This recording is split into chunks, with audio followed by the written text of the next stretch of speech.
Squid game এটা যে একটা সত্য ঘটনায় তৈরি করা হয়েছে, এটা যখন জানতে পারলাম, চোখ দিয়ে ডকুমেন্টগুলো দেখলাম, আমি আসলে স্তব্ধ হয়ে গেছি।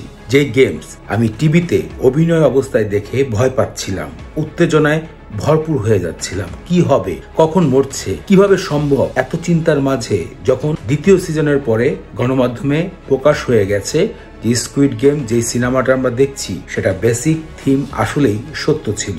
1986 সালে কোরিয়াতে এমনই গেম খেলা হয়েছে, তার পুরো তথ্য এবার গণমাধ্যমের সামনে এসেছে। আপনাদের সামনে আমি কিছু ফুটেজ নিয়ে আসছি। সাম্প্রতিক সময় এই ফুটেজগুলো এসেছে গণমাধ্যমে। আপনারা এই ফুটেজগুলোর মধ্যে দেখতে পাচ্ছেন যে যেমনটা আমরা স্কুইড গেমের একটা স্টেজ দেখেছিলাম, প্লেগ্রাউন্ড দেখেছিলাম, তেমনটাই কিন্তু এখানে দেখা যাচ্ছে। আর প্রতিটা মুহূর্ত আপনি একবার চিন্তা করেন, যে গেমসটা আমরা অ্যাকচুয়ালি দেখেছি সেই গেমসটা যে বাস্তবে খেলা হয়েছে, এটা আসলে কিভাবে সম্ভব, যেখানে মানুষের লাইফকে মূল্য ছাড়া মানুষ জীবনের বাজি রেখেছে সেই গেমস থেকে বের হওয়ার জন্য। এটা কি কমটিখানি কথা? সম্প্রতি সময় এই যে লাস্ট যে পিকচারটা আপনারা দেখতে পাচ্ছেন, কয়েকজন মানুষ বসে রয়েছে, তাদের শরীরেও কিন্তু স্কুইড গেমের প্লেয়ারদের সবুজ এবং সাদা আকৃতির ড্রেসটা পরা দেখা যাচ্ছে। আমি আসলে প্রতিক্ষণ কথা বলছি আর ভিডিও তৈরি করার সময় একবার কল্পনায় ভাবছি সেই মানুষগুলো আসলে বাস্তবে কতটা ভয়ানক অবস্থায় ছিল, যারা আসলেই সত্যিকারের স্কুইড গেম খেলাটি খেলছিল। তবে সে সময় স্কুইড গেমের বদলে অন্য কোনো নাম দেওয়া হয়েছিল,